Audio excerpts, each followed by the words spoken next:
আসসালামু আলাইকুম সবাইকে, তোমাদেরকে সবাইকে স্বাগতম জানাচ্ছি আমাদের পরিমাণগত রসায়নের 6 নম্বর ক্লাসে। 6 নম্বর ক্লাসে আমরা সবাই আজকে পরিমাণগত রসায়নের একদম লাস্টের একটা পার্ট, কিন্তু অত্যন্ত গুরুত্বপূর্ণ একটা পার্ট দেখার চেষ্টা করব। আজকের পার্টটাতে আমরা টাইট্রেশন পার্টটা কমপ্লিট করব। এখন প্রশ্ন হচ্ছে টাইট্রেশন পার্টটাকে কতটা ডিটেলসে পড়বো আমরা। দেখো, টাইট্রেশনকে ল্যাবে পড়া হয়। আমরা যখন কলেজে পড়ছি তখন কলেজের ল্যাবে আমাদের টাইট্রেশন দেখানো হয়েছে। তারপরে আমি যখন ইউনিভার্সিটি লাইফে আসছি, ইউনিভার্সিটির ফার্স্ট ইয়ারে ইউনিভার্সিটির ল্যাবে আবারও আমরা টাইট্রেশন দেখছি। সো টাইট্রেশনের ক্ষেত্রে বিভিন্ন যৌগের টাইট্রেশন ল্যাবে তোমার পয়েন্ট টু পয়েন্ট ধরে ধরে ধরে ধরে ইচ অ্যান্ড এভরি পয়েন্টে করা হয়। কিন্তু ওই ল্যাবের যে টাইট্রেশনের ম্যাথ, ল্যাবের যে টাইট্রেশনের টোটাল এক্সপেরিমেন্ট, এগুলো আমাদের বোর্ড এক্সামে কোনোই কাজে লাগে না। সো যেহেতু আমরা একাডেমিকের মতো একদম ইন ডিটেলস প্রত্যেকটা টপিক পড়তেছি না, আমরা দেখা যাচ্ছে যে পরিমাণগত রসায়নের উপর 20-25টা ক্লাস করতেছি না, আমরা কিন্তু আজকের ক্লাসটাতে টাইট্রেশনের ল্যাবের যে এক্সপেরিমেন্টাল পার্টটা আছে ওইটা কভার করব না। আমরা কভার করব হচ্ছে টাইট্রেশনের বেসিক, টাইট্রেশন থেকে কি টাইপের প্রশ্ন আসে, টাইট্রেশনের ম্যাথ এবং টাইট্রেশন রিলেটেড অন্যান্য যে সমস্ত ব্যাখ্যামূলক এমসিকিউ টাইপের প্রশ্ন আসার সম্ভাবনা আছে, যেগুলা থেকে তুমি প্রশ্ন ফেস করবা, সেগুলো সব আমরা কিভাবে সলভ করব, ইচ অ্যান্ড এভরিথিং আমরা একটা ক্লাসে অল্প অল্প করে ধরে দেখার চেষ্টা করব। সো তুমি শুরু থেকে শেষ পর্যন্ত ক্লাসটা করো, আমার সাথে সাথে আগাও, তোমার আর কখনো কোনো কিছু বাদবে না আশা করতেছি। আমি একদম সিম্পল ওয়েতে বোঝানোর চেষ্টা করব, সিম্পল ওয়েতে, একদম সিম্পল ওয়েতে। এইভাবে এত সিম্পল ওয়েতে হয়তো তোমাকে কেউই বুঝাবে না। তোমার মাথার ভিতরে কনসেপ্ট ক্লিয়ার হয়ে তুমি যদি প্রবলেম সলভ করতে পারো, তাহলেই কিন্তু তোমার পরীক্ষার জন্য প্রিপারেশন এনাফ। আমার টার্গেট এটাই থাকে যে তুমি এই ক্লাসটা করে তোমার মাথার ভিতরে ক্লিয়ারিটি নিয়ে আনো, তারপরে তুমি হচ্ছে ওটা রিলেটেড প্রবলেম সলভ করতে পারো। সো চলো আমরা প্রথমেই টাইট্রেশনের একদম বেসিকে আসি। টাইট্রেশন যখনই এই কথাটা আসে, টাইট্রেশনের দুইটা পার্ট আছে, আমাদের একটু খেয়াল রাখতে হবে। টাইট্রেশন কথাটা যখনই আসে তখনই আমাদের মাথায় রাখতে হবে টাইট্রেশনের আসলে দুইটা পার্ট। কয়টা পার্ট? দুইটা পার্ট। সো দুইটা পার্ট বলতে কি বুঝাচ্ছি? দূর, দেখছো, মানে শরীর অসুস্থ হলে মাথায়ও কাজ করে না। টাইট্রেশনের আসলে দুইটা পার্ট। তো যখন তুমি টাইট্রেশন কথাটা লিখবা, এই দুইটা পার্টের ভিতরে একটা পার্টকে আমরা বলি হচ্ছে অ্যাসিড ক্ষার টাইট্রেশন, আরেকটা পার্টকে আমরা বলি হচ্ছে জারণ বিজারণ টাইট্রেশন। তো দুইটা পার্টকে আমরা দেখো এভাবে ইয়া দিয়ে আলাদা করলাম। তো টাইট্রেশনের একটা পার্টকে আমরা বলি হচ্ছে অ্যাসিড ক্ষার টাইট্রেশন, এইটাই আমাদের মেইনলি এখানে শেখা লাগবে, ঠিক আছে? এবং অ্যাসিড ক্ষার টাইট্রেশন থেকে একটা নতুন কনসেপ্ট আসে, সেটা হচ্ছে দ্রবণের প্রকৃতি। দ্রবণের প্রকৃতি, এটা আরেকটা কনসেপ্ট, টাইট্রেশনের পরের ধাপ। হ্যাঁ, টাইট্রেশন যদি কখনো না ঘটে, কোনো একটা পরিমাণ বেশি হয়ে যায়, তখন আমাদের দ্রবণের প্রকৃতি নির্ণয় এটা শিখতে হয়। আর আরেকটা হচ্ছে আমাদের জারণ বিজারণ টাইট্রেশন। আরেকটা পার্ট কি? জারণ বিজারণ টাইট্রেশন। অর্থাৎ আমরা যে সমস্ত জারক এবং বিজারক পদার্থ নিছি, এই জারক এবং বিজারক পদার্থের মাধ্যমে যদি আমরা টাইট্রেশন করি, তখন আমাদের এইটা আরেক ধরনের টাইট্রেশন দেয়, সেটাকে আমরা জারক বিজারক টাইট্রেশন বা জারণ বিজারণ টাইট্রেশন বলতে পারি। এই দুইটা পার্টই আমাদের ভালো করে শেখা লাগবে, এই দুইটা পার্ট থেকেই আমাদের প্রশ্ন আসবে। এবং দ্রবণের প্রকৃতি নির্ণয়, এটা থেকেও প্রশ্ন আসে। আমি চেষ্টা করব এই তিনটা অংশকে আমরা খুব সুন্দর মতো সিম্পলিফাইড ওয়েতে বুঝায় করা। এবার আসো যে টাইট্রেশনের বেসিক কাহিনীটা কি। টাইট্রেশনের বেসিক কাহিনী হচ্ছে, টাইট্রেশন এই বিক্রিয়া, মানে বাংলাতে এটাকে বলা হয় হচ্ছে প্রশমন বিক্রিয়া। প্রশমন বিক্রিয়া, ঠিক আছে? প্রশমন বিক্রিয়া, এটাই হচ্ছে আমাদের টাইট্রেশন বিক্রিয়া। ইংলিশের আরেকটা নাম ছিল, সেটার নাম ছিল হচ্ছে নিউট্রালাইজেশন রিঅ্যাকশন। কি ছিল? Neutralisation reaction. So titration basically neutralisation reaction বা প্রশমন বিক্রিয়াকে নির্দেশ করে। ব্যাপারটা কি ঘটে, আমাদের কাছে একটা অম্ল থাকতে পারে। কি থাকতে পারে? অম্ল থাকতে পারে। এর সাথে একটা ক্ষার থাকতে পারে। অম্ল এবং ক্ষার বিক্রিয়া করে যদি পানি এবং লবণ তৈরি করে, খেয়াল করো, পানি এবং লবণ তৈরি করে, তাহলে অম্ল ক্ষার বিক্রিয়া করে পানি এবং লবণ তৈরির বিক্রিয়াতে, খেয়াল করবা, বোঝার চেষ্টা করবা, অম্ল এবং ক্ষার বিক্রিয়া করে পানি এবং লবণ তৈরির বিক্রিয়াতে অম্ল ক্ষারের বৈশিষ্ট্য বিলুপ্ত হয়। খেয়াল করো, আমি একটা নতুন কথা বললাম, অম্ল প্লাস ক্ষার, এই দুইটার বৈশিষ্ট্য বিলুপ্ত হয়। তাহলে দেখো, এই যে অম্ল ক্ষার, এইটার বৈশিষ্ট্য বিলুপ্ত হয়ে যাচ্ছে, এই বৈশিষ্ট্য বিলুপ্ত হয়ে যাচ্ছে, এই বিলুপ্ত হয়ে যাওয়ার যে প্রক্রিয়া এটাকে আমরা টাইট্রেশন বলি। তো ধরো অম্লের একটা বৈশিষ্ট্য আছে, ক্ষারের একটা বৈশিষ্ট্য আছে। অম্লের বৈশিষ্ট্য হাইড্রোজেন প্লাস আয়ন দান করতে পারে, ক্ষারের বৈশিষ্ট্য কি হাইড্রক্সিল মাইনাস আয়ন দান করতে পারে। এরা বিভিন্ন টাইপের দ্রবণে বিভিন্ন টাইপের বৈশিষ্ট্য দেখায়। অম্লের বৈশিষ্ট্য আছে আলাদা, ক্ষারের বৈশিষ্ট্য আছে আলাদা। সেই অম্ল এবং ক্ষারের যে বৈশিষ্ট্যগুলো আছে, যদি কোনো বিক্রিয়ার মাধ্যমে আমরা অম্ল এবং ক্ষারকে একত্রে বিক্রিয়া করায় তাদের এই অম্লক্ষার বৈশিষ্ট্য বা তাদের অম্লক্ষার ধর্মকে বিলুপ্ত করতে পারি, তখন সেটাকে আমরা টাইট্রেশন বলবো। টাইট্রেশন বলবো বা সেটাকে আমরা প্রশমন বিক্রিয়া বলবো বা নিউট্রালাইজেশন বিক্রিয়া বলবো। তো এখন আমাদের বেসিক্যালি এই যে ঘটনাটা বললাম, এই ঘটনাটাতে আমরা বেসিক্যালি যেটা করি সেটা হচ্ছে আমরা প্রশমন বিক্রিয়াটাকে ডিফাইন করি। এবার টাইট্রেশন এবং প্রশমন বিক্রিয়া এই দুইটার ভিতরে আবার অল্প একটু পার্থক্য আছে, খেয়াল করো, অল্প একটু পার্থক্য আছে। সেটা কি? এই জায়গাতে আমরা যখন একটা প্রশমন বিক্রিয়া করব, ধরো আমরা সোডিয়াম হাইড্রোক্সাইড নিলাম, সোডিয়াম হাইড্রোক্সাইড নিলাম, এর সাথে ধরো আমরা হাইড্রোক্লোরিক অ্যাসিড নিলাম, দুইটা বিক্রিয়া করে আমাদের সোডিয়াম ক্লোরাইড তৈরি করলো এবং পানি তৈরি করলো। এই হচ্ছে আমাদের অ্যাসিড ক্ষারের বিক্রিয়া, যেটাকে আমরা বলতেছি প্রশমন বিক্রিয়া। যেখানে এইটা আমাদের ক্ষার হিসেবে কাজ করছে, তাই না, OH আছে। এইটা আমাদের অ্যাসিড হিসেবে কাজ করছে, HCl আছে। এইটা আমাদের লবণ হিসেবে কাজ করছে, এইটা আমাদের পানি হিসেবে কাজ করছে। তাহলে দেখো অ্যাসিড ক্ষার বিক্রিয়া করে লবণ পানি তৈরি করলো। এই যে অ্যাসিড ক্ষার বিক্রিয়া করে লবণ পানি তৈরি করলো, এই বিক্রিয়াতে আমাদের 1 মোল সোডিয়াম হাইড্রোক্সাইডের সাথে 1 মোল HCl বিক্রিয়া করছে। এই যে 1 মোলের সাথে 1 মোল বিক্রিয়া করছে, এইটাকে আমরা বলি হচ্ছে তুল্য মোল। তুল্য মোল, এই তুল্য মোল যেটা, এইটা একটা নির্দিষ্ট রেশিওতে হয়, মানে একটা নির্দিষ্ট পরিমাণের সাথে নির্দিষ্ট পরিমাণই বিক্রিয়া করে। এটা একটা নির্দিষ্ট রেশিওতে হয়। এই রেশিওটা কি? বিভিন্ন অ্যাসিড এবং ক্ষারের জন্য এই রেশিওটা নির্দিষ্ট, এই রেশিওটা নির্দিষ্ট। তো তুল্য মোল ব্যাপারটা কি? 1 মোলের সাথে 1 মোল, 1 মোলের সাথে 2 মোল, 2 মোলের সাথে 4 মোল, এভাবে যে রেশিওটা আসবে এটা নির্দিষ্ট অ্যাসিড এবং ক্ষারের জন্য নির্দিষ্ট। তো এই যে তুল্যমোল ব্যাপারটা হচ্ছে, এই তুল্যমোল ব্যাপার থেকে বোঝা যায় যে আমরা কতটুকুর সাথে ঠিক কতটুকুই বিক্রিয়া করাতে পারবো, আমরা কতটুকুর সাথে ঠিক কতটুকুই বিক্রিয়া করাতে পারবো। কনসেপ্টটাকে তোমাদের সাথে যদি একটু ইজি ওয়েতে বলার চেষ্টা করি, ধরো ব্যাপারটা এরকম যে তোমার কাছে 100 টাকা আছে, ঠিক আছে? এখন তুমি 100 টাকা দিয়ে মানে কি একটা কিছু কিনতে যাচ্ছ। তো 100 টাকা দিয়ে ধরো তুমি কি কিনবা, দোকানে যে তোমার পছন্দের একটা আইসক্রিম কিনবা। তো 100 টাকা দিয়ে তুমি একটাই আইসক্রিম কিনতে পারবা। তো দেখো 100 টাকা ইকুয়ালস টু একটা আইসক্রিম। টাকা এবং আইসক্রিম কিন্তু সমান সমান, তাই না? সমান সমান। তাহলে 100 টাকা একটাই আইসক্রিম, এই যে দুইটা সমান সমান একটা পরিমাণ, এটাই এখানে বোঝানো হচ্ছে। সমান সমান পরিমাণ, যতটুকু দিবা ততটুকু পাবা, যতটুকু দিবা ততটুকু পাবা, সমান সমান। সমান সমান দুইটা পরস্পরকে ক্যান্সেল আউট করবে, কোনো একটার পরিমাণ বেশি নেই, কোনো একটার পরিমাণ কম নেই। এই যে সমান সমান আছে, এটাই হচ্ছে আমাদের তুল্যমোল এবং তার রেশিও, এবং এটা সবসময় নির্দিষ্ট থাকে। এবারটা ব্যাপার যেটা হয় যে আমরা এমন যদি হয়, আমরা যদি এমন ভাবে চিন্তা করি যে এই জায়গাতে যেই পরিমাণ আছে, এই জায়গাতে যেই পরিমাণ আছে এইটার পরিমাণ আমার জানা, আর এই জায়গাতে যেই পরিমাণ আছে এইটার পরিমাণ আমার অজানা। যেহেতু আমরা এই রেশিওটা জানি, মানে একটুকুর সাথে একটুকুই বিক্রিয়া করবে, যেহেতু আমরা রেশিওটা জানি, তাহলে আমাদের যেটা হবে, এই জায়গাতে একটা জানা ঘনমাত্রা দ্রবণের সাহায্যে, একটা জানা ঘনমাত্রা দ্রবণের সাহায্যে একটা অজানা ঘনমাত্রা দ্রবণ সম্পর্কিত তথ্য নির্ণয় করা যাবে। তার মানে এই সোডিয়াম হাইড্রোক্সাইডের তথ্যগুলো যদি আমরা জানি, এইটার মাধ্যমে আমরা অজানাটা সম্পর্কে নির্ণয় করতে পারবো, বিকজ আমরা রেশিওটা জানি। রেশিও আমাদের কি সমীকরণ দিবে, এই জায়গাতে যে রেশিওটা আমরা জানি, এই রেশিওটা আমাদের সমীকরণ দিবে। তো টাইট্রেশনকে এভাবে বলা হয়, টাইট্রেশনকে এভাবে বলা হয়, সংজ্ঞায়িত এভাবে বলা হয় যে আমরা যখন উপযুক্ত নির্দেশক নিব, খেয়াল করো, উপযুক্ত নির্দেশকের সাহায্যে, উপযুক্ত নির্দেশকের উপস্থিতিতে, নির্দেশক সম্পর্কে পড়াবো, আগে আমরা হচ্ছে টাইট্রেশনের বেসিকটা বুঝি। উপযুক্ত নির্দেশকের উপস্থিতিতে, উপযুক্ত নির্দেশকের উপস্থিতিতে জানা ঘনমাত্রার দ্রবণের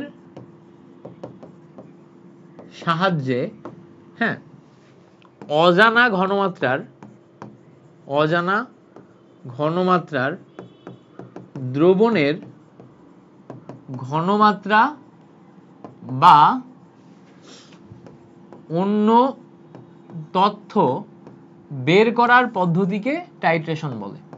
বের করার পদ্ধতিকে টাইট্রেশন বলে। তো বইতে দেখবা এভাবে লেখা আছে বা অন্যভাবে লেখা থাকতে পারে, মানে মূল কথা একই, টাইট্রেশন বলে, সো মূল কথা ঘুরে ফিরে একই আসে। হ্যাঁ, মূল কথা ঘুরে ফিরে একই আসে। এখানে আমাদের একটা গুরুত্বপূর্ণ পয়েন্ট কি, সেটা হচ্ছে যে এই টাইট্রেশনে আমাদের উপযুক্ত নির্দেশকের কথা বলা আছে। উপযুক্ত নির্দেশক তখন আসে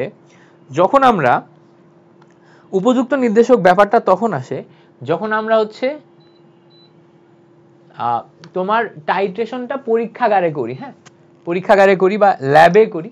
ল্যাবে যখন আমরা সব ম্যাটেরিয়ালগুলো দিয়ে টাইট্রেশনটা করার চেষ্টা করি, তখন কোন একটা পয়েন্টে যে সমস্ত অ্যাসিড সমস্ত ক্ষারকে প্রশমিত করে ফেললো সেটা বুঝতে গেলে আমাদের একটা নির্দেশক ব্যবহার করতে হয়। তো যখন আমরা পরীক্ষাগারে টাইট্রেশনটা করি মানে ল্যাবে করি, তখন গেলে আমাদের উপযুক্ত নির্দেশকটা প্রয়োজন হয়। বাট ম্যাথ করার সময় তো আমাদের আর উপযুক্ত নির্দেশক লাগবে না, ম্যাথ করার সময় আমরা নর্মালি করতে পারবো।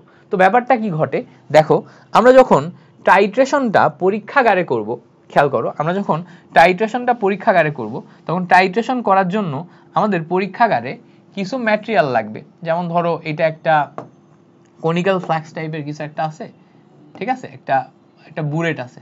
তো এর ভিতরে আমরা ধরো একটা হচ্ছে জানা ঘনমাত্রার দ্রবণ দিলাম, আর নিচে আমরা একটা ফ্লাক্সে অজানা ঘনমাত্রার দ্রবণ দিব, ঠিক আছে। এর ভিতরে আমার অ্যাসিড এবং ক্ষার বিক্রিয়া ঘটবে, অ্যাসিড এবং বেস বিক্রিয়া ঘটবে। সো নিচে যেই দ্রবণটা আছে ধরে নাও এই দ্রবণের পরিমাণ আমাদের জানা, বুঝতে পারছো? এই দ্রবণের পরিমাণ আমাদের কি জানা, এই দ্রবণের ঘনমাত্রা জানা, এই দ্রবণের অন্যান্য জিনিসপত্রগুলো আমাদের জানা। উপরে যেই জিনিসটা দিচ্ছে এটার পরিমাণ আমাদের অজানা। তো আমরা কি করব, এর মাঝখান দিয়ে একটা করে ফোঁটা করে তোমার হচ্ছে যে ভিতরে অ্যাসিডের ভিতরে খাদ দিতে থাকবো, এর ভিতরে এই দ্রবণের ভিতরে একটা উপযুক্ত নির্দেশক আগে থেকে দেয়া থাকবে। একটা পয়েন্টে যে ঠিক সমান পরিমাণ অ্যাসিডের সাথে সমান পরিমাণ ক্ষার মিশ্রিত হয়ে এই টোটাল দ্রবণটা অ্যাসিডিক বা ক্ষারীয় না হয়ে একটা প্রশমিত দ্রবণ তৈরি হবে। যেই পয়েন্টে যে প্রশমিত দ্রবণ তৈরি হবে ওই পয়েন্টে যে নির্দেশক বর্ণ পরিবর্তন করে, বর্ণ পরিবর্তন করে আমাদের এখানে বুঝিয়ে দেয় যে না ঠিক আছে, এই পয়েন্টে এসে আমার অ্যাসিড এবং ক্ষার টাইট্রেট হয়ে একদম পূর্ণ প্রশমিত হয়ে গেল। তো ওইটা আমাদের তো পরীক্ষাগারে শিখতে হয়, ওটা নিয়ে আমরা কথা বলবো না। আমরা এখানে বেসিক্যালি ম্যাথ শেখার চেষ্টা করব। ম্যাথ শেখার জন্য যেটুকু দরকার ওইটুকু আমি তোমাকে বলে দিলাম, ম্যাথ শেখার জন্য যেটুকু দরকার, যেটুকু কনসেপ্ট বা ধারণা তোমার দরকার সেটুকু আমরা বলে দিলাম। এবার দেখো, এই টাইট্রেশনের ক্ষেত্রে সবসময় আমাদের ফর্মুলা মনে রাখতে হবে যে যখনই আমি টাইট্রেশন করতে যাব তখন টাইট্রেশনের ফর্মুলা হচ্ছে summation of EN of acid বা অম্ল, এইটা সবসময় আমাদের বাম সাইডে লিখতে হবে, আর সামেশন অফ ইএন অফ ক্ষার, এইটা সবসময় ক্ষার বা বেজ, বা এখানে আমরা মেটালও নিতে পারি কারণ মেটাল হচ্ছে আমাদের ক্ষার হিসেবে কাজ করে। তো এটা আমাদের সবসময় ডান সাইডে লিখতে হবে। তো এখানে এই যে ফর্মুলাটা লিখে দিলাম, এই ফর্মুলাতে ভালো করে খেয়াল করলে দেখবা সামেশন লেখা আছে। সামেশন মানে হচ্ছে যোগফল। সামেশন কথাটার মানে কি? সামেশন কথাটার মানে হচ্ছে যোগফল। ই কথাটার মানে কি? ই কথাটার মানে হচ্ছে তুল্য সংখ্যা মানে কত মোল, বা ধরো অ্যাসিডের ক্ষেত্রে তুল্য সংখ্যা কতটা হাইড্রোজেন ছাড়তে পারে, ক্ষারের ক্ষেত্রে তুল্য সংখ্যা কতটা হাইড্রোক্সিল ছাড়তে পারে। এই এন মানে হচ্ছে আমাদের মোল। এই মোলটাকে আমরা বিভিন্ন ভাবে লিখতে পারি, আমরা ভর দিয়ে লিখতে পারি, অনুপরমাণু সংখ্যা দিয়ে লিখতে পারি, আমরা আয়তন ইনটু ঘনমাত্রা দিয়ে লিখতে পারি। এই মোল রিলেটেড হিসাব আমরা কিন্তু আগে দেখে আসছি। সেম ভাবে এখানেও তোমার ফর্মুলাটা এভাবে তৈরি হবে। এখন প্রশ্ন হচ্ছে ভাইয়া এটা কাজ করবে কিভাবে? আমরা সিম্পল একটা উদাহরণের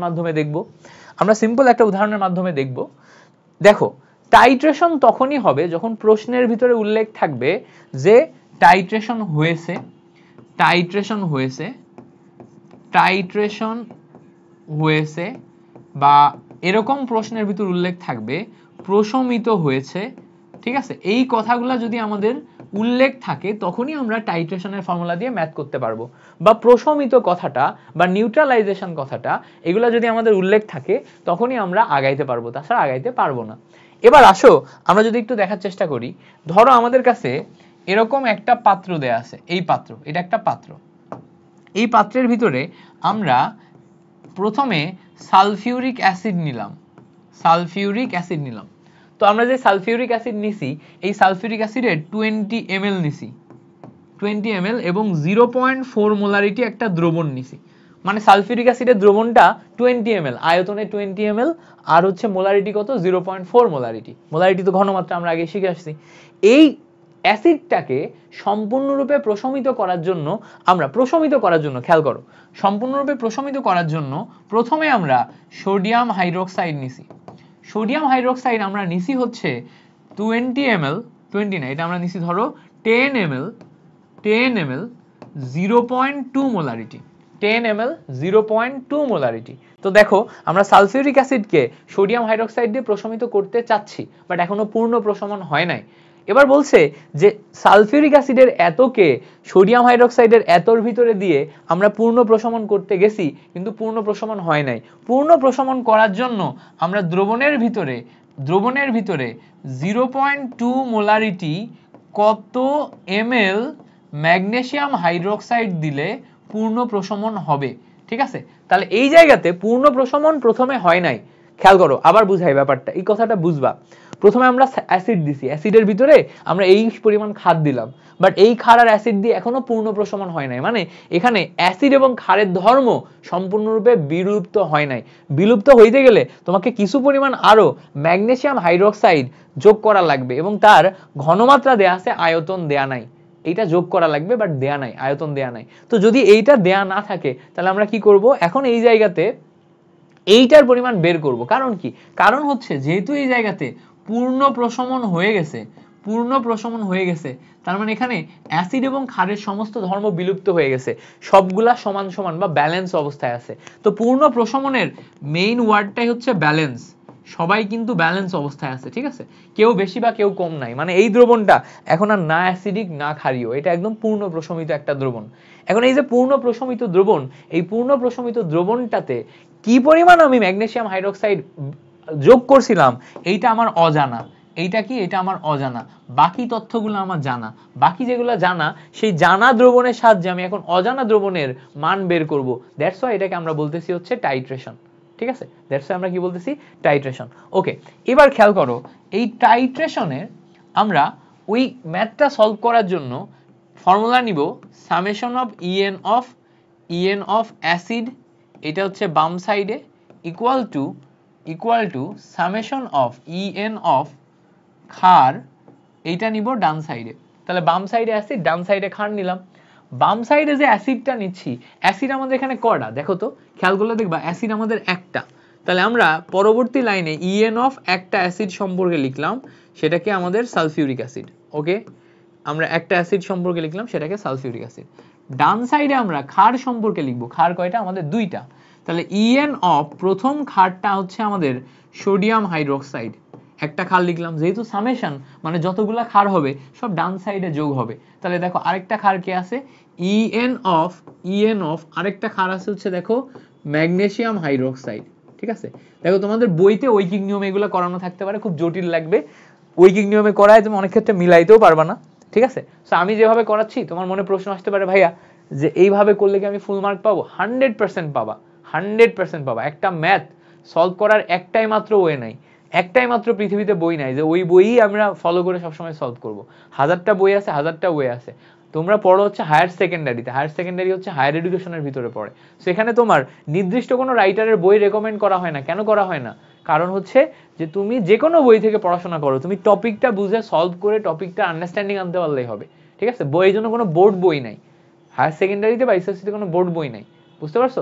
বোর্ডের রেকমেন্ডেশন অনুযায়ী বিভিন্ন রাইটার বই লেখে, ঠিক আছে? সো এখানে তুমি একাধিক মেথড অ্যাপ্লাই করতে পারো, কোনো সমস্যা নেই, ফুল মার্ক পাবা। এবার আসো, আমরা এই পর্যন্ত বুঝতে পারছি। এবার আমরা এই জায়গাতে ভেঙে ভেঙে ম্যাথটা করার চেষ্টা করব। দেখো প্রথমে আমরা সালফিউরিক অ্যাসিডের ক্ষেত্রে আসি। সালফিউরিক অ্যাসিডের জন্য তুল্য সংখ্যা কত? 2, কারণ কি দুইটা হাইড্রোজেন ছাড়তে পারে।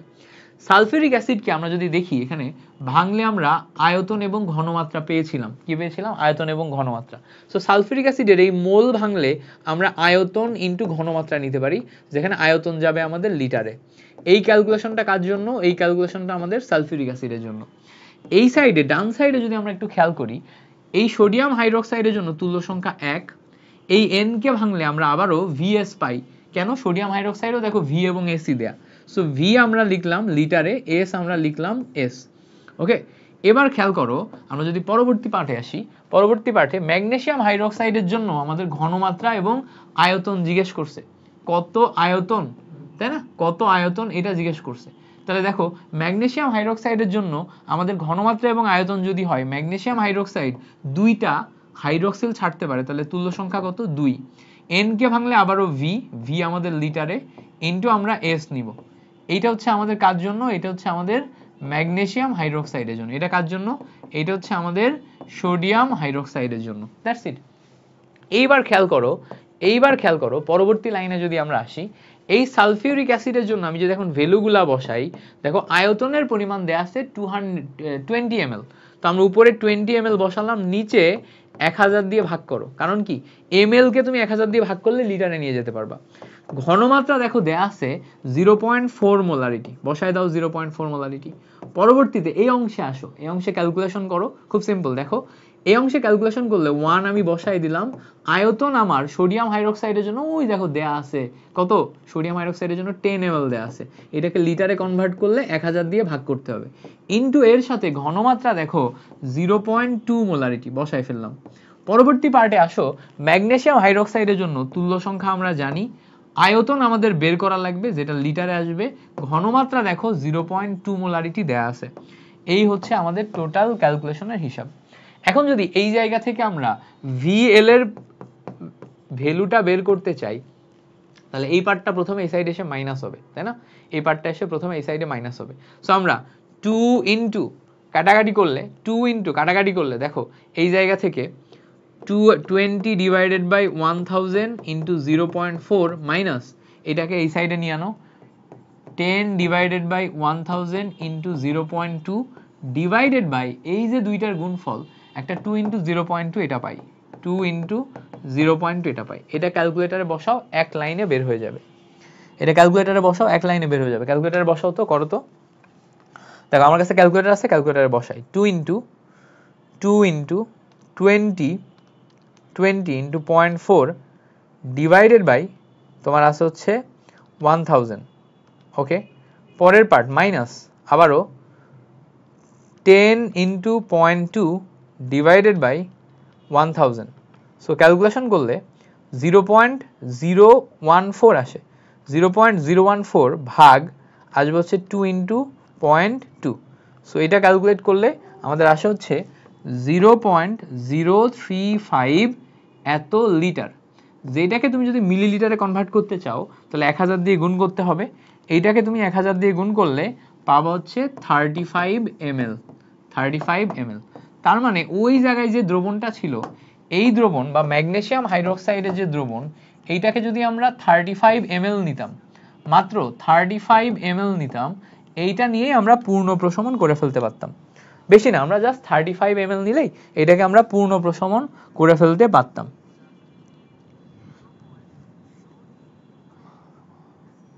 আচ্ছা ভাইয়া, এই EN এর পরের লাইন বুঝি নাই। EN এর পরের লাইন কোনটা বুঝো নাই? এখানে EN এর পরের লাইন কোনটা বুঝো নাই? এই যে এই লাইনটা ভালো করে খেয়াল করো।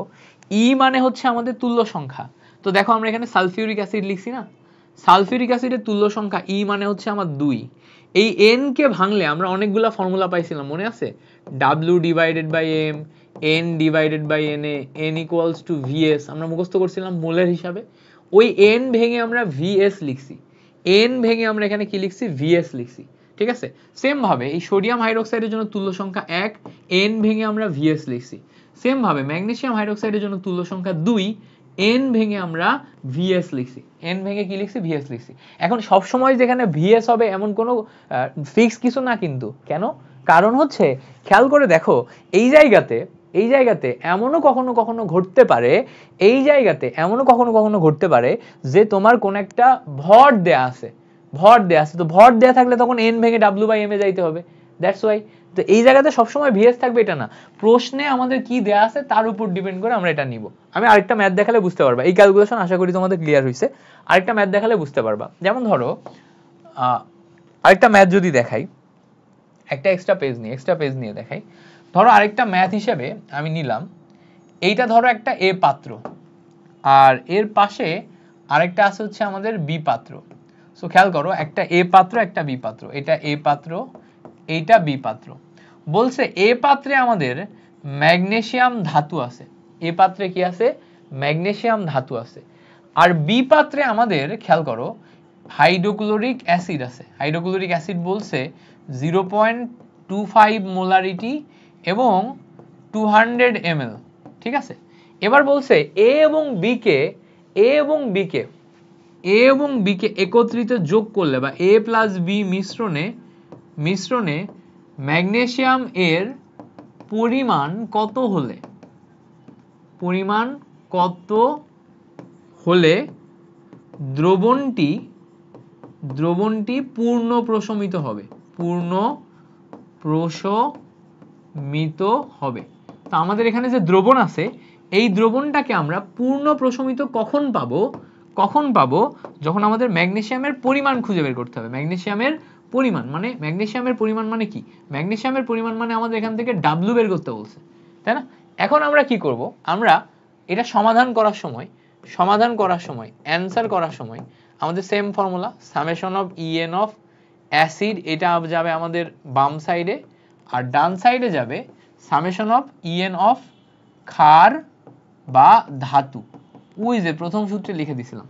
তো ক্ষার যদি থাকে তাহলে সব ক্ষারগুলো এক সাইডে বা ধাতুগুলো এক সাইডে। তো খেয়াল করো ইএন অফ অ্যাসিড আমাদের কি আছে, HCl আছে। অ্যাসিডকে আমি সবসময় বাম সাইডে নিচ্ছি, তাহলে ইএন অফ HCl এটা লিখে ফেললাম। ধাতু বা ক্ষার দেখো একটাই আছে, সেটা কি, ম্যাগনেসিয়াম। তাহলে ইএন অফ ম্যাগনেসিয়ামের ক্ষেত্রে আমি এখানে ম্যাগনেসিয়াম লিখে দিলাম। এবার পরের লাইনে আসো, পরের লাইনে বোঝার চেষ্টা করো। পরের লাইনে বোঝার চেষ্টা করলে বুঝতে পারবা হাইড্রোক্লোরিক অ্যাসিডের জন্য ই এর মান 1, তাহলে তুমি 1 লিখলা। এন কে ভাঙলে তুমি এখন দেখবা হাইড্রোক্লোরিক অ্যাসিডের কি দেয়া আছে, দেখো একটা ঘনমাত্রা আর একটা আয়তন দেয়া আছে। তাহলে ঘনমাত্রা যদি তুমি নাও, তো ঘনমাত্রা আর আয়তন এইটার জন্য ফর্মুলা আসবে VS। এটা কার জন্য লিখছো, এটা হাইড্রোক্লোরিক অ্যাসিডের জন্য লিখছো, ওকে।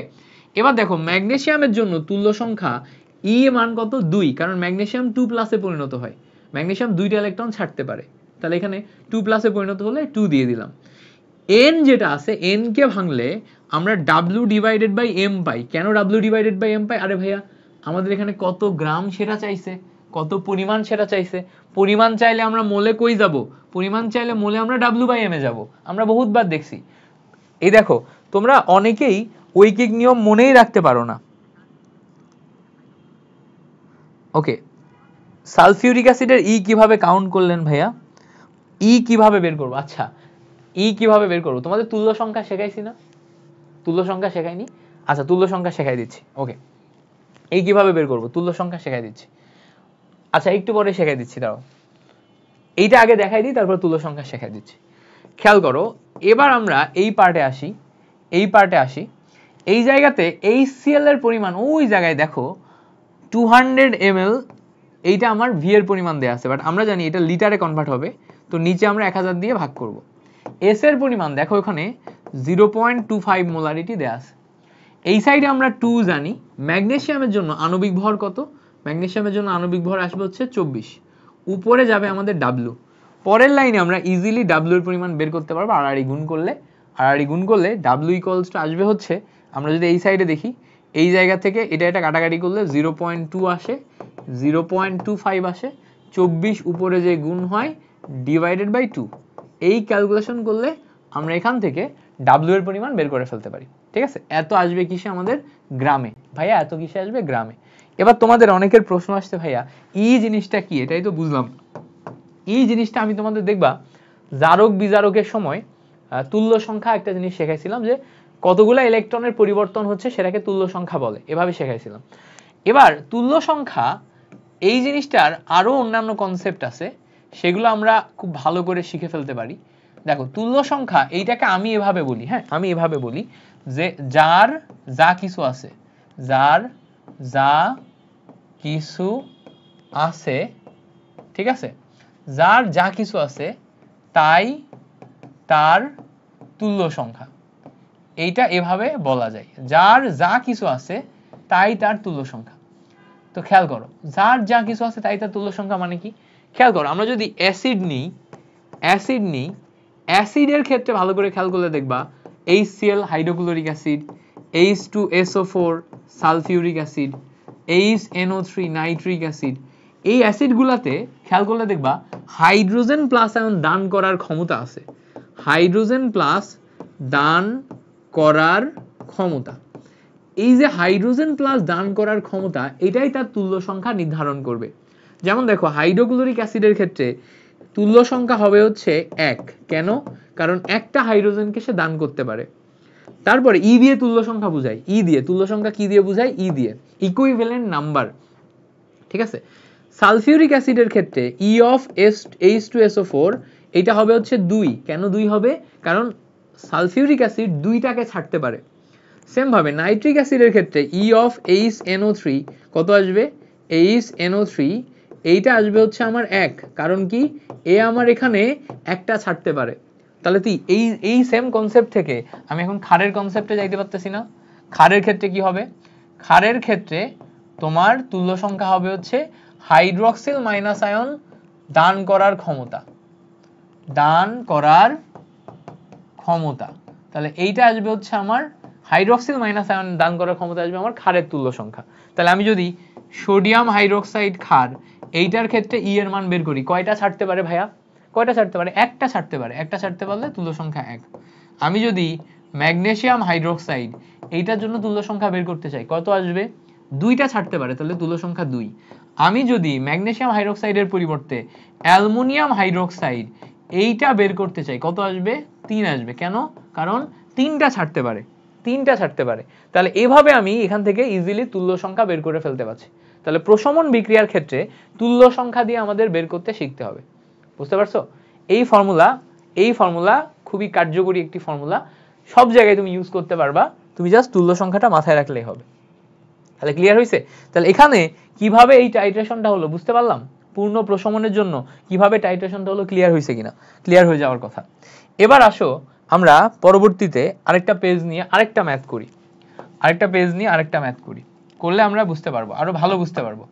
খেয়াল করো, আমাদের এখানে ধরো এইটা একটা পাত্র আছে, এইটা একটা পাত্র আছে, ঠিক আছে, এইটা আরেকটা পাত্র আছে, 3টা পাত্রের কথা বলছে। 3টা পাত্রের এইটা হচ্ছে আমার এ পাত্র, এটা বি পাত্র, এটা সি পাত্র।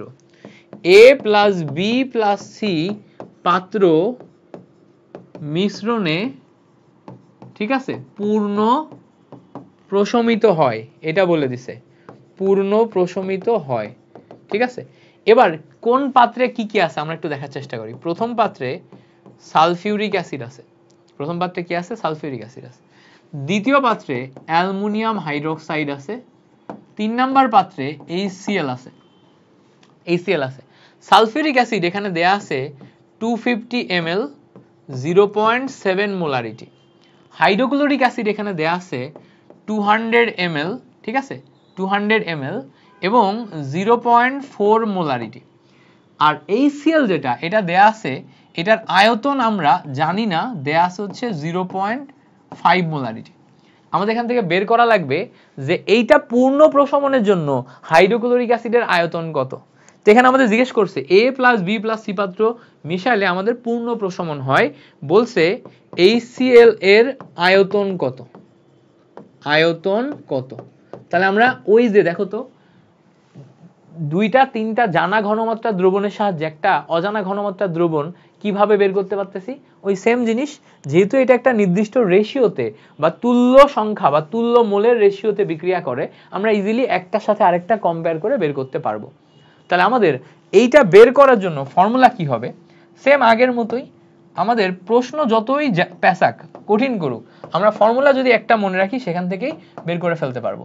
আমরা জানি summation of En of acid এই পার্টটা equals to summation of En of আমাদের কি আসবে? ক্ষার, ক্ষারের সাথে কখনো কখনো ধাতুও আসে, বাট এখানে আমাদের ধাতু দেয়া নেই, আমরা ধাতু লিখি নাই। আমরা এখানে এখন বোঝার চেষ্টা করব অ্যাসিড কয়টা আছে। খেয়াল করো, এইটা হচ্ছে আমাদের অ্যাসিড, এইটা হচ্ছে আমাদের অ্যাসিড, এইটা হচ্ছে আমাদের বেজ। সো অ্যাসিড দুইটা বাম সাইডে যাবে। তো যেহেতু সামেশন, তাহলে ইএন অফ প্রথম অ্যাসিডটা আমরা ধরে নিলাম হাইড্রোক্লোরিক অ্যাসিড, 2 নাম্বার অ্যাসিডটা আমরা ধরে নিলাম সালফিউরিক অ্যাসিড। তাহলে দুইটা অ্যাসিডকে আমরা কভার করে ফেললাম দুইবার যোগ করে, ঠিক আছে। এই জায়গাতে দেখো আমরা বা চিহ্ন দিছি। এবার খেয়াল করো, তাহলে ডান সাইডে কে যাবে? ডান সাইডে যাবে আমাদের ক্ষার। ক্ষার আমাদের কে আছে ভাইয়া? অ্যালুমিনিয়াম হাইড্রোক্সাইড আছে। ক্ষার কে আছে? Aluminium hydroxide. তো আমরা এই সাইডে ইএন অফ অ্যালুমিনিয়াম হাইড্রোক্সাইড এইটা লিখে ফেললাম। কি লিখলাম? ইএন অফ অ্যালুমিনিয়াম হাইড্রোক্সাইড, এটা লিখে ফেললাম। তাহলে খেয়াল করো, আমরা বাম সাইডে সমস্ত অ্যাসিডগুলা লিখলাম, ডান সাইডে সমস্ত ক্ষারগুলা লিখলাম।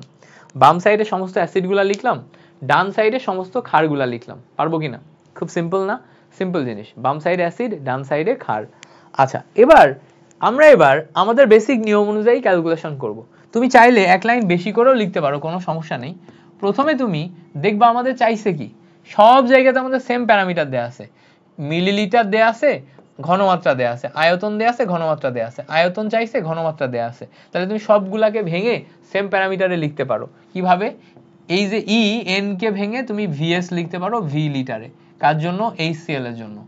ই থেকে গেল, এন কে ভেঙে তুমি ভিএস লিখতে পারো ভি লিটারে, কার জন্য? সালফিউরিক অ্যাসিডের জন্য। এন কে ভেঙে, ই রেখে দিলা, এন কে ভেঙে তুমি ভিএস লিখতে পারো ভি লিটারে, কার জন্য? অ্যালুমিনিয়াম হাইড্রোক্সাইডের জন্য। ওকে, সবগুলোর জন্য লিখে ফেলছো। এবার দেখো পরবর্তী লাইনে তুমি এখন জাস্ট ভ্যালু বসাবা। বসাও ভ্যালু, ভ্যালু বসালে ইজিলি মিলে যাবে। হাইড্রোক্লোরিক অ্যাসিডের জন্য তুল্য সংখ্যা কত? একটু আগে দেখে আসছি 1 ভি এমএল, ভি লিটার। যেটা যদি দেখার চেষ্টা করি, হাইড্রোক্লোরিক অ্যাসিডের জন্য ভি লিটার, এইটাই আমাদের বের করা লাগবে, এটা আমরা জানি না। এস এর ভ্যালু দেখো 0.5 মোলারিটি দেয়া আছে, বসাই দিলাম। এরপরে সালফিউরিক অ্যাসিড, সালফিউরিক অ্যাসিডের জন্য আয়তন 250 ml দেয়া আছে। তো 250 ml টাকে লিটারে কনভার্ট করতে গেলে 1000 দিয়ে ভাগ করতে হয়। ওকে, সালফিউরিক অ্যাসিডের জন্য তুল্য সংখ্যা 2, এস এর ভ্যালু এখানে দেখো দেয়া আছে 0.7 মোলারিটি, বসাই দিলাম। বুঝতে পারছো? ক্লিয়ার হইছে? এবার দেখো পরবর্তী পার্টে আমাদের অ্যালুমিনিয়াম হাইড্রোক্সাইড আছে। অ্যালুমিনিয়াম হাইড্রোক্সাইড যেহেতু 3টা হাইড্রোক্সিল ছাড়তে পারে, তুল্য সংখ্যা কত দাঁড়াবে? 3। অ্যালুমিনিয়াম হাইড্রোক্সাইডের জন্য দেখো 200 ml আয়তন দেয়া আছে, এটাকে যদি আমরা লিটারে কনভার্ট করি 1000 দিয়ে ভাগ, ইনটু এস এর ভ্যালু খেয়াল করো 0.4 মোলারিটি আসে। কত আসে? 0.4 মোলারিটি। এইভাবে ক্যালকুলেট করলে তুমি এখন এখান থেকে বের করতে পারবা। দেখো এই সব ভ্যালু তুমি জানো, শুধুমাত্র ভি লিটারের ভ্যালু তুমি জানো না। তো এখান থেকে তুমি জাস্ট কি করবা? ভি লিটারের ভ্যালুটা বের করবা। তো খেয়াল করো, এখান থেকে ভি লিটারের ভ্যালু বের করলে এইটাকে ওই সাইডে নিয়ে চলে যাও, এটার সাথে এটা কাটাকাটি করলে দেখো 3 ইন্টু 0.2 ইন্টু 0.4 আসে, মাইনাস এটার সাথে এটা কাটাকাটি করলে দেখবা 0.25 ইন্টু 2 ইন্টু 0.7 আসে, ডিভাইডেড বাই, আমরা দেখো এই দুইটাকে বাদ দেওয়ার পর এই অংশটা আমার ভাগ হয়ে যাবে, এটা নিচে আসবে 0.5 মোলারিটি। এইটা ক্যালকুলেশন করো, করলে এখান থেকে বের হয়ে যাবে।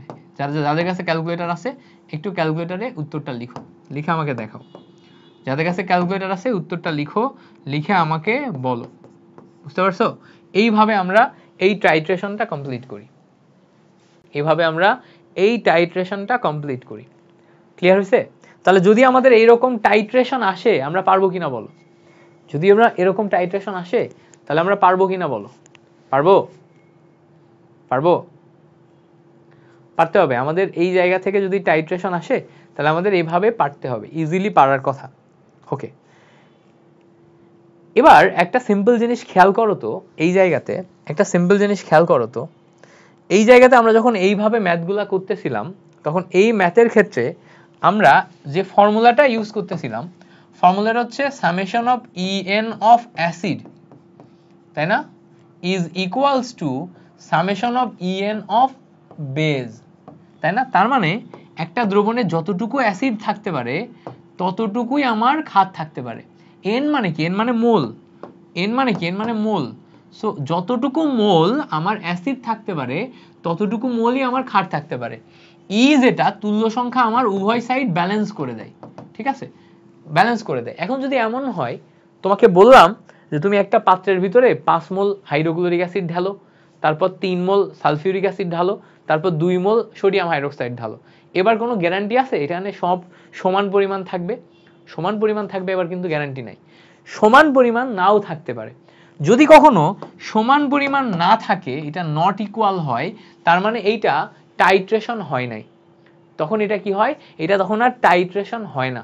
তাহলে যদি এটা টাইট্রেশন না হয়, খেয়াল করো, যদি এইটা টাইট্রেশন না হয়, এই জায়গায় যদি টাইট্রেশন না হয়, তাহলে এমন হতে পারে অ্যাসিডের পরিমাণ বেশি হতে পারে, ক্ষারের পরিমাণ কম হতে পারে। যদি অ্যাসিডের পরিমাণ বেশি হয়, তখন দ্রবণের প্রকৃতি কি তৈরি হবে? দ্রবণের প্রকৃতি আসবে হচ্ছে অম্লীয়। বোঝার চেষ্টা করবা। যদি কখনো অ্যাসিডের পরিমাণ বেশি হয়ে যায়, অ্যাসিড বেশি, তখন আমার দ্রবণের প্রকৃতি কি হবে? অম্লীয় হবে। খুব সিম্পল। আচ্ছা, যদি কখনো এরকম হয় যে অ্যাসিডের পরিমাণ কম, বেজের পরিমাণ বেশি হয়ে যায়, তখন দ্রবণের কি হবে? দ্রবণের প্রকৃতি কি হবে বলো তো? দ্রবণের প্রকৃতি, তখন দ্রবণের প্রকৃতি আসবে হচ্ছে ক্ষারীয়। বুঝতে পারছো? তাহলে দেখো, সব সময় যে আমাদের অ্যাসিড এবং ক্ষার সমান পরিমাণে থাকবে এর কোনো গ্যারান্টি ওয়ারেন্টি নাই। সবসময় আমাদের অ্যাসিড এবং ক্ষার সমান পরিমাণে থাকবে এর কোনো গ্যারান্টি ওয়ারেন্টি নাই। অ্যাসিড ক্ষার কম বেশি হতে পারে। যদি অ্যাসিড বেশি হয় তাহলে দ্রবণের প্রকৃতি অম্লীয় বা অ্যাসিডিক। যদি ক্ষার বেশি হয় তাহলে দ্রবণের প্রকৃতি ক্ষারীয় বা তোমার বেসিক। তো তখন আমরা এই দ্রবণকে টাইট্রেশন হয়েছে বলতে পারবো না। তখন আমরা দ্রবণকে বলবো দ্রবণের প্রকৃতি নির্ণয় করে দেখাও। তখন প্রশ্নটা নতুন ধাঁচে আসবে। তখন প্রশ্নটা আসবে দ্রবণের প্রকৃতি নির্ণয় করো। দ্রবণের প্রকৃতি নির্ণয় করো। দেখবে এগুলা বইতে খুব জটিল করে লেখা আছে, জটিল করে লেখা আছে। আমি তোমাকে খুব সহজে বোঝানোর চেষ্টা করতেছি, একদম সহজে সিম্পল ওয়েতে বোঝানোর চেষ্টা করতেছি, যাতে তোমার মাথায় ঢুকে যায়। আর একবার তুমি যদি মাথায় ঢুকাই ফেলতে পারো, পরবর্তীতে জানো তুমি এইগুলা ইউজ করে, ঠিক আছে, এগুলা ইউজ করে ইজিলি ম্যাথগুলা সলভ করতে পারো। মেইন বইয়ের ম্যাথ সলভ করবা, দেখবা ইজিলি পারবা। ঠিক আছে, মেইন বইয়ের ম্যাথ সলভ করবা, দেখবা ইজিলি পারবা। ওকে, এবার এই দ্রবণের প্রকৃতি নির্ণয়ের ফর্মুলা আমাদেরকে নতুন করে একটা ফর্মুলা শিখতে হবে। ঠিক আছে, নতুন করে আমাদের কি ফর্মুলা শিখতে হবে। নতুন করে ফর্মুলা কি? দেখো, দ্রবণের প্রকৃতি নির্ণয়ের ফর্মুলাতে আমরা একটা দ্রবণে অনেকগুলা জিনিসপত্র মেশানোর পর দ্রবণের নতুন ঘনমাত্রা, হ্যাঁ, ফর্মুলা এরকম পাবো, নতুন ঘনমাত্রা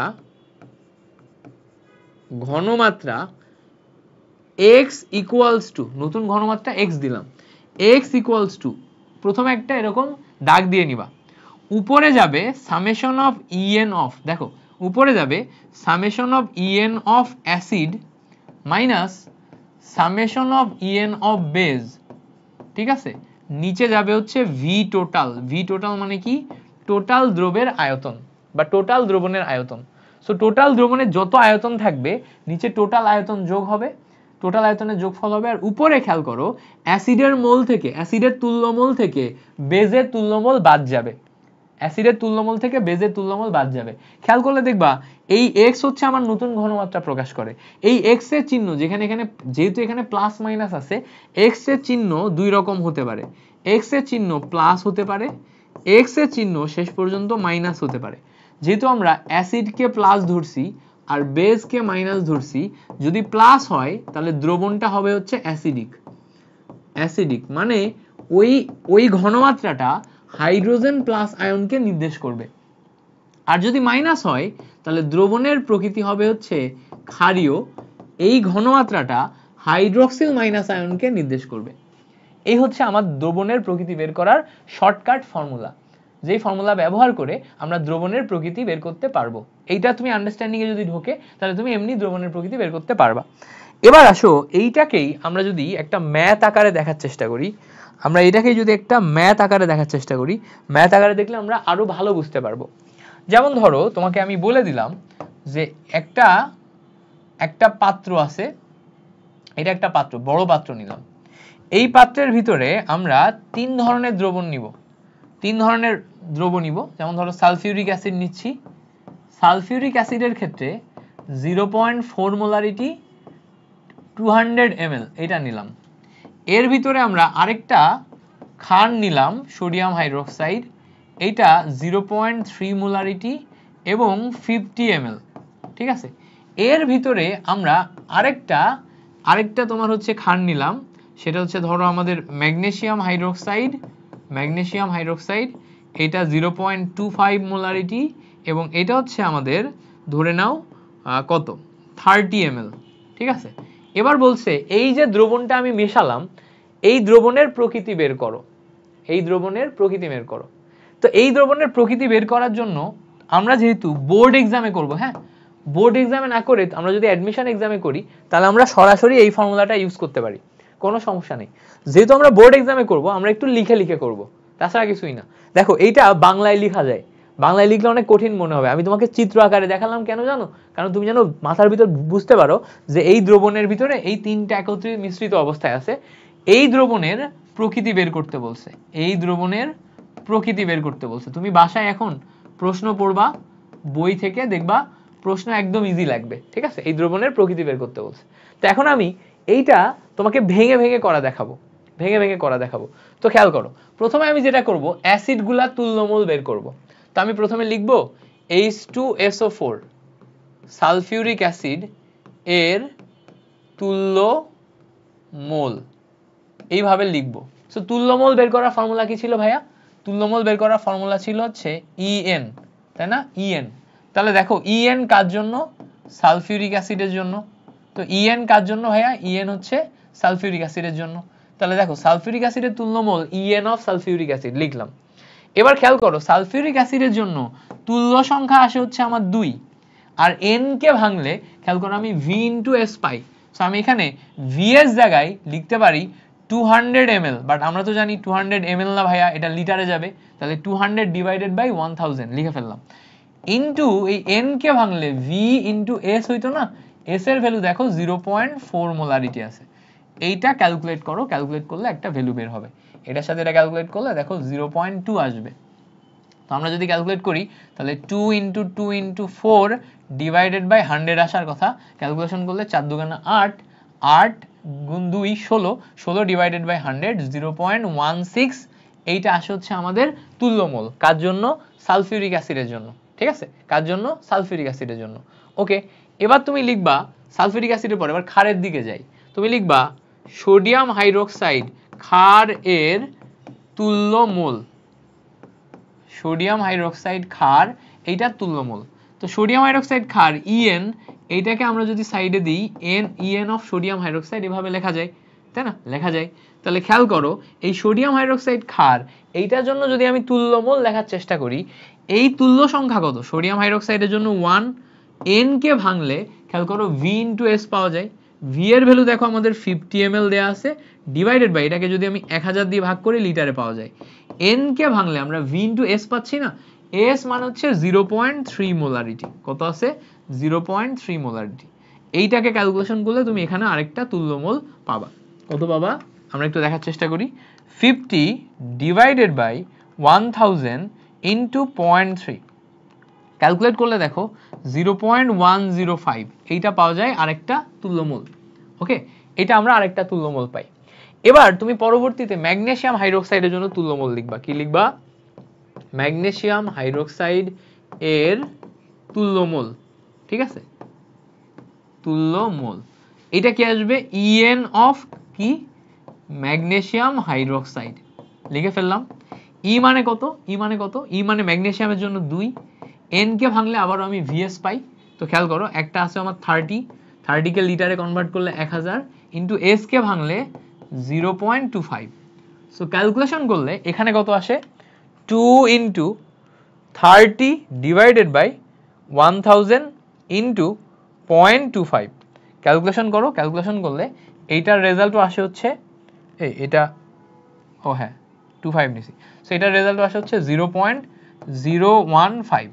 তাহলে আমাদের এই জায়গাতে এই তিনটা পার্ট আসলো আমাদের তুল্যমূলের পার্ট, তিনটা তুল্যমূল পারলাম। এবার ভালো করে খেয়াল করে দেখো তো, এই দ্রবণের মোট আয়তন আছে না, এই দ্রবণের মোট আয়তন পাওয়া যায়, তিনটাকে যদি তুমি একত্রে মিশ্রিত করো তাহলে দেখো এইটা একটা আয়তন, এইটা একটা আয়তন, এইটা একটা আয়তন, তিনটা আয়তন পাওয়া যায়। তো তুমি আলাদা করে লিখতে পারো দ্রবণের মোট আয়তন, দ্রবণের মোট আয়তন, দ্রবণের মোট আয়তন V টোটাল ইকুয়ালস টু, ভালো করে খেয়াল করলে দেখবা 200 ml পাওয়া যায়, তার সাথে আমরা 50 ml পাই, তার সাথে আমরা 300 ml পাই। ক্যালকুলেশন করলে 280 ml এইটা পাওয়া যায় দ্রবণের মোট আয়তন। কত পাওয়া যায়? দ্রবণের মোট আয়তন 280 ml। বাট আমরা যেহেতু আগের তুল্যমূল্যে সব জায়গায় লিটারে বসাইছি, তো আমাদের এই 280 ml কে লিটারে কনভার্ট করতে হবে। তাহলে এইটাকে লিটারে কনভার্ট করলে 0.28 লিটার আসবে। ঠিক আছে? কত আসবে? 0.28 লিটার। এবার আমরা ম্যাথটা করার জন্য দ্রবণের প্রকৃতি বা নতুন ঘনমাত্রা এইটা বের করার জন্য x ইকুয়ালস টু ফর্মুলা লিখবো, নিচে লিখবো vt, উপরে লিখবো সামেশন অফ en অফ কি আসবে acid minus summation of en of base. ঠিক আছে? এবার চিন্তা করো তো, এই অ্যাসিডের জায়গায় অলরেডি আমরা এই সাইডে ব্রড ক্যালকুলেশন করে রেখে দিছি, সালফিউরিক অ্যাসিড লিখছি আর বেজ আমরা দুইটা লিখে রাখছি। সো দেখো সালফিউরিক অ্যাসিডের জায়গায় আমরা en অফ সালফিউরিক অ্যাসিড লিখে ফেললাম। ঠিক আছে? এটাই কিন্তু আমার তুল্যমূল ছিল, এটাই কিন্তু হিসাব করে বের করছি। আর এই সাইডে খেয়াল করো, ক্ষারের জায়গায় en অফ সোডিয়াম হাইড্রোক্সাইড একটা নিছি আর en অফ ম্যাগনেসিয়াম হাইড্রোক্সাইড আরেকটা পার্ট নিছি। ঠিক আছে? এইবার তুমি এখানে যে ক্যালকুলেশনগুলো করছো, এগুলা জাস্ট তোমার টিচারকে তুমি অনেক লিখে লিখে করতেছো এটা দেখানোর জন্য, এগুলা কিন্তু আলাদা করে করা লাগে না। হ্যাঁ, অ্যাডমিশনের সময় তুমি এই এক লাইনে করলেই হবে, অ্যাডমিশনের সময় এক লাইনে করলেই হবে। বাট যেহেতু আমরা বোর্ডে করতেছি বেশি মার্কের এজন্য আমরা এখানে এই অংশটা আলাদা করে লিখে নিছি। সো আমরা কি করব, এবার এই জায়গার যে ভ্যালুগুলো ওখানে জাস্ট বসাই দিব। সালফিউরিক অ্যাসিডের জন্য 0.16 পেয়েছিলাম, সো আমরা এখানে 0.16 বসালাম, মাইনাস এই দুইটার জন্য 0.015 প্লাস 0.015 এটা পেয়েছিলাম। নিচে আমাদের ভ্যালু ছিল ভি টোটাল কত 0.28। এইটা ক্যালকুলেশন করলে দেখো এখান থেকে তুমি একটা পজিটিভ নেগেটিভ কোন একটা ভ্যালু পেয়ে যাবা। কি বাবা? দেখো 0.16 minus 2 into 0.015 divided by 0.28, calculation করলে রেজাল্ট আসে 0.46। এইটা আসে কিন্তু মোলারিটিতে। তো টোটাল মিলে ক্যালকুলেশন করে 0.46 মোলারিটি পাচ্ছি আমরা। কি পাচ্ছি আমরা? 0.46 মোলারিটি পাচ্ছি আমরা টোটাল মিলে ক্যালকুলেশন করে, এখান থেকে আমরা 0.46 মোলারিটি পাচ্ছি। সো এই যে টোটাল মিলে ক্যালকুলেশন করে 0.46 মোলারিটি পাইলাম, এটাই হচ্ছে আমাদের এখান থেকে ফাইনাল আনসার। তাহলে এখন বলো তো দ্রবণের প্রকৃতি কি ছিল? ক্ষারীয় না অম্লীয়? ক্ষারীয় না অম্লীয়? খেয়াল করো, আমরা ফর্মুলাতে অম্লকে প্লাস নিছি, তাই না? আমরা ফর্মুলাতে অম্লকে প্লাস নিছি, ক্ষারকে মাইনাস নিছি। লাস্টে যেহেতু আমাদের পজিটিভ আসছে, তার মানে এই দ্রবণের প্রকৃতি হবে হচ্ছে অম্লীয়। এই দ্রবণের প্রকৃতি হবে কি? অম্লীয়। এবং এই যে ঘনমাত্রা, এটা আসলে হাইড্রোজেন প্লাস আয়নের ঘনমাত্রা। এই ঘনমাত্রাটা কার ঘনমাত্রা? 0.46 মোলারিটি হাইড্রোজেন প্লাস আয়নের ঘনমাত্রা। একটা হাইড্রোজেন প্লাস আয়নের ঘনমাত্রা আমরা এটা পাই। ক্লিয়ার? এ পর্যন্ত ক্লিয়ার? এইভাবে আমাদের এই ম্যাথগুলা করতে হবে। সো আমরা টাইট্রেশন পার্টে এই যে ম্যাথগুলা করলাম, এগুলা বুঝলে আমাদের মোটামুটি অনেক কিছু ক্লিয়ার হয়ে যাবে। আরেকটা জিনিস, এমসিকিউতে তুমি অনেক ফেস করবা, এইটা আমরা হচ্ছে যে একটু তোমাকে ট্রিক খাটায় পড়াই দিই। এমসিকিউতে অনেক ফেস করবা, তুমি মেইন বই পড়লে যে দেখবা বুঝবা না, মেইন বই পড়লে দেখবা যে তোমার হচ্ছে যে কি সব এলোমেলো লাগতেছে, মনে হবে যে আরে কিসের ভিতর কি দিয়ে রাখছে। হ্যাঁ, বাট আমি তোমাকে আমার টোটাল জার্নিতে আমি যেভাবে এটাকে সিম্পলিফাইড করে পড়ছি এবং মনে রাখি এবং এমসিকিউ সলভ করি সেটা দেখাই দিলেই তুমি বুঝবা। দেখো, নির্দেশক বের করার উপায় আছে। কোন নির্দেশক কখন ব্যবহার হবে সেটা বের করার জন্য আমি যে উপায়টা ফলো করি সেটা তোমাকে দেখাই। প্রথমে আমি পিএইচ স্কেল নিই। কি নিই? পিএইচ স্কেলের এই পয়েন্ট হচ্ছে 0 আছে, এই পয়েন্ট হচ্ছে 14 আছে। খেয়াল করো, পিএইচ স্কেলে 0 থেকে 14 এর ভিতরে পিএইচ স্কেল হয়। মাঝখানের পয়েন্ট যেটা আছে সেটা কত? 7। তো মাঝখানের যে পয়েন্ট এটা কি বলতো? এটা হচ্ছে প্রশম বিন্দু। মাঝখানের পয়েন্ট যেটা আছে এটা হচ্ছে আমাদের প্রশম বিন্দু। এবার খেয়াল করো, এই 0 থেকে 14 এর এই যে পার্ট, এই 7 থেকে 14 একটা পার্ট আছে আমাদের ভাইয়া, 7 থেকে 14 একটা পার্ট আছে। আরেকটা পার্ট আছে হচ্ছে, খেয়াল করো, 7 থেকে 14 একটা পার্ট আছে, আরেকটা হচ্ছে 0 থেকে 7 একটা পার্ট আছে। তো আমরা জানি 0 থেকে 7 যে পার্টটা, খেয়াল করো 0 থেকে 7 যে পার্টটা, এই 7 এর নিচে হলে পিএইচ স্কেল, এটা কিন্তু আমরা পিএইচ স্কেল দেখতেছি, তাই না? এটা আমরা কি দেখতেছি? PH scale. পিএইচ স্কেলে 0 থেকে 7 এর মধ্যে হলে এটা হচ্ছে অম্লীয় দ্রবণ। এটা কি দ্রবণ? এটা হচ্ছে অম্লীয় দ্রবণ। আর পিএইচ স্কেলে 7 থেকে 14 এর ভিতরে হলে এটা হচ্ছে ক্ষারীয় দ্রবণ। এটা কি? এটা হচ্ছে ক্ষারীয় দ্রবণ। মাথায় থাকে যেন। এবার সব সময় মাথায় রাখবা, যখন অম্লীয় দ্রবণের রেজাল্ট আসবে, রেজাল্ট যখন অম্লীয় দ্রবণ আসবে, তুমি যখনই কোনো একটা জায়গাতে নির্দেশক নির্ণয় করবা, যখন রেজাল্ট অম্লীয় দ্রবণে আসবে, তখন তোমার এই জায়গাতে নির্দেশক আসবে methyl orange, methyl red, MOMR। খেয়াল করো, MO মানে হচ্ছে, আমি এইভাবে মনে রাখি, আমি MOMR মনে রাখি, মিথাইল অরেঞ্জ, ঠিক আছে? বইতে দেখবা লেখা আছে। পরেরটা কি? পরেরটা হচ্ছে মিথাইল রেড। দুইটা জিনিস, MOMR কোন রেঞ্জের ভিতরে? 0 থেকে 7 রেঞ্জের ভিতরে, মানে অম্লীয় রেঞ্জে যদি আসে তখন মিথাইল অরেঞ্জ, মিথাইল রেড। এবং এখানে স্পেসিফিক ভাবে পিএইচটাও বলে দেয়া যায়। মিথাইল অরেঞ্জের জন্য 3.1 থেকে 4.4 রেঞ্জে, আর মিথাইল রেডের জন্য 4.4 থেকে 6.3 রেঞ্জে। এটা না এক্সাক্ট না, এক এক বইতে এক এক রকম আছে, ঠিক আছে? এটা অ্যাপ্রক্স, এক এক বইতে এক এক রকম দেয়া আছে। এই যে এক এক বইতে এক এক রকম রেঞ্জে পিএইচ দেয়া আছে, এইটা তোমার দেখে আনুমানিক কাছাকাছি যেটা, সেটা হচ্ছে তোমার ইয়া করতে হয়, মানে আনুমানিক কাছাকাছিটা দাগাইতে হয় সব সময়। তো আমরা আশা করি বুঝতে পারছি মিথাইল অরেঞ্জ, মিথাইল রেড এই ব্যাপারটা কিভাবে কাজ করতেছে।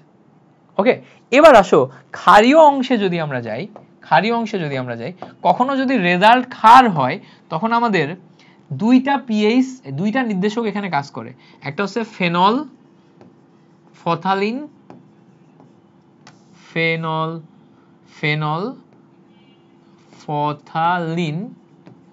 আরেকটা হচ্ছে থাইমলথেলিন। এই দুইটা নির্দেশক আমাদের হচ্ছে ক্ষারীয় অংশে যে নির্দেশ করে। একটা হচ্ছে ফেনলফথালিন আর একটা হচ্ছে থাইমলথেলিন। এই ফেনলফথালিনকে আবার কবির স্যারের বইতে ফেনফথলিন লেখা আছে, ইয়াসারের বইতে ফেনলফথালিন লেখা আছে। সো আসলে ইংলিশ উচ্চারণটা অন্যরকম কিছু একটা হবে, হয়তো বাংলাতে এক এক রাইটার এক এক ভাবে লিখছে। আমি এটাকে ফেনলফথালিনই পড়ি, আগে ফেনফথলিন পড়তাম যখন কবির স্যার পড়া ছিল আমার। আমি একাডেমিক লাইফে কবির স্যার পড়ছি, অ্যাডমিশনের সময় এসে তোমার হচ্ছে যে হাজারিনাগ পড়ছি, বুঝতে পারছো? দুইটা বইই ভালো, বাট দুইটা বইয়ের ভিতরে দুইটাতেই কিছু ভালো কিছু মন্দ দিক আছে, মানে কিছু জায়গাতে অ্যাডভান্টেজ আছে, কিছু জায়গাতে ডিসঅ্যাডভান্টেজ আছে। এখন বলবা ভাইয়া আপনি এটা শেখালেন কেন? এটা শেখানোর একটা বিশেষ উদ্দেশ্য আছে। আমরা এখন উদ্দেশ্যর দিকে যাই। উদ্দেশ্যটা হচ্ছে, ধরো আমরা কখনো যদি আমরা এরকম দেখি যে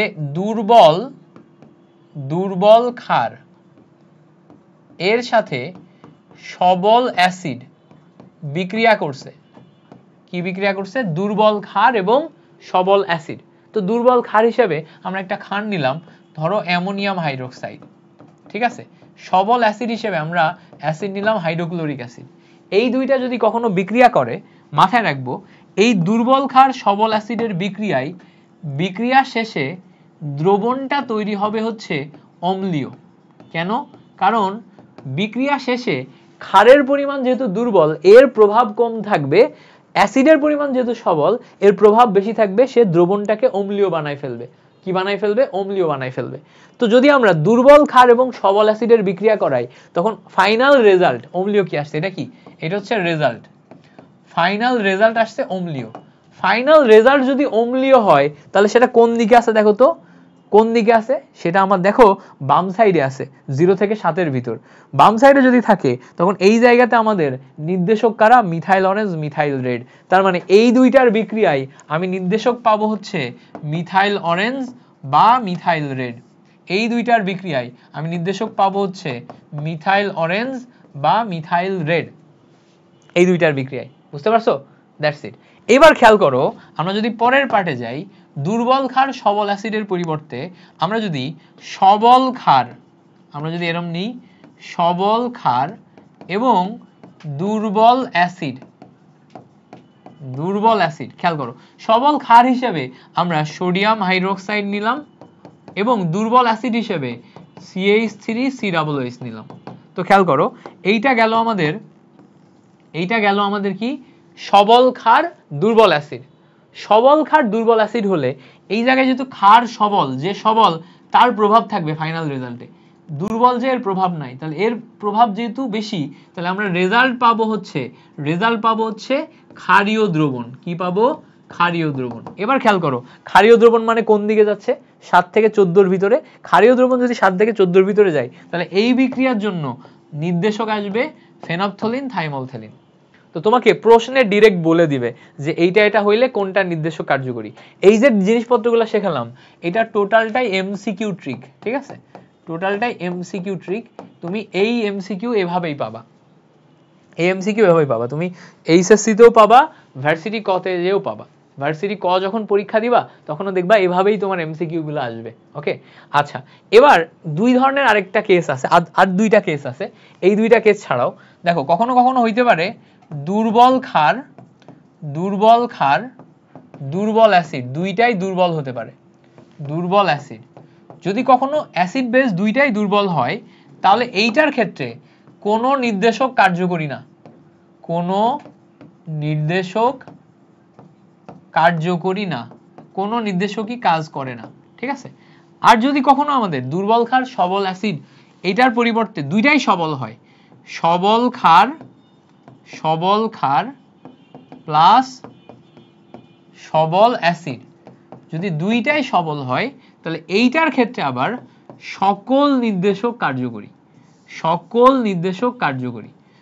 যত নির্দেশক আছে সবাই আমাদের কার্যকরী হবে, ঠিক আছে? এই পয়েন্টগুলো মনে রাখলে আমাদের এমসিকিউ ক্লিয়ার। এই চ্যাপ্টার থেকে আর এর বাইরে অনেক কিছু লাগবে না। তোমার বোর্ড পরীক্ষার জন্য যা যা লাগবে ইচ অ্যান্ড এভরিথিং দেখাই দিছি। বোর্ড পরীক্ষাতে আমরা আর দুইটা পয়েন্ট নিয়ে একটু কথা বলতে পারি চাইলে, সেটা হচ্ছে আয়োডোমিতি, আয়োডিমিতি, ঠিক আছে? আর হচ্ছে তোমার শেষে বিয়ার ল্যাম্বার্টের সূত্র পড়ানো যায়। বিয়ার ল্যাম্বার্টের সূত্র আয়োডোমিতি, এটা থেকে প্রশ্ন তেমন একটা আসে না বললেই চলে, সে শর্ট সিলেবাস হোক ফুল সিলেবাস হোক কোনোটাতেই তেমন দেয় না। আমার সময়ও আমরা ফুল সিলেবাসে পড়ছি, বাট এগুলা থেকে তেমন প্রশ্ন দেয় না, এগুলাতে আমরা গুরুত্ব কম দিছি। সো তুমি চাইলে এই পর্যন্ততেই তোমার টোটাল চ্যাপ্টারটা কভার করে ফেলতে পারো। আমি যদি সময় পাই তাহলে তোমাদেরকে আয়োডোমিতি এবং বিয়ার ল্যাম্বার্ট আরেকটা ক্লাসে দেখাই দিব, ঠিক আছে? যদি আমি এমন হয় যে তোমাদের লাইভ নিতে না পারি, তাহলে ওই প্লেলিস্ট যেটা আমার ইউটিউবে কন্টিনিউ হচ্ছে, সেখানে আমি আরেকটা এক্সট্রা পর্ব অ্যাড করে বিয়ার ল্যাম্বার্ট আয়োডোমিতি দেখাই দিব, ঠিক আছে? সিম্পল জিনিস, বিয়ার ল্যাম্বার্ট এমন কিচ্ছু না, আয়োডোমিতি এমন কিচ্ছু না, আয়োডোমিতি 20 মিনিটেই পড়াই দেওয়া যায়, ঠিক আছে? সিম্পল জিনিস, আমি তো আরো সিম্পল ওয়েতে ব্যাখ্যা করার চেষ্টা করি। তো এই যা যা তোমাকে পড়ালাম, এগুলা তুমি যদি জানো, এই চ্যাপ্টার থেকে ইচ অ্যান্ড এভরিথিং কভার হয়ে যাবে। তোমরা যারা এই পর্যন্ত আমার সাথে এখানে লাইভ ক্লাস করছো, তোমরা ইউটিউবে প্লেলিস্টে যাবা, পরবর্তীতে এই চ্যাপ্টারের উপর এমসিকিউ সলভ ক্লাসটা আমি ইউটিউবে আপলোড দিয়ে দিব, ঠিক আছে? পর্ব 7 বলে আমি ইউটিউবে ডেডিকেটেড এমসিকিউ সলভ ক্লাসটা আপলোড দিয়ে দিব। এমসিকিউ সলভ ক্লাসটা আপলোড দিয়ে দিলে দেখবা এটার কখনো তোমার বাদবে না, ঠিক আছে? সো মোটামুটি আমাদের এই চ্যাপ্টারে ইতি টানা হয়ে গেল, আমাদের প্লেলিস্টটা মোটামুটি দাঁড়ায় গেল, ঠিক আছে? একাডেমিকের জন্য, ভার্সিটি ক ইউনিটের জন্য যতটুকু লাগে সব আমরা এই প্লেলিস্টে কভার করে ফেলছি। সো তুমি এইটা কভার করে ফেললেই তোমার ইচ অ্যান্ড এভরিথিং কভার হয়ে যাচ্ছে। আল্লাহ ভরসা, ভাইয়ের জন্য দোয়া করিও, তোমার সাথে পরবর্তী আবার কোনো একটি ক্লাসে দেখা হবে। আজকের মতো এই পর্যন্তই, আল্লাহ হাফেজ, আসসালামু আলাইকুম।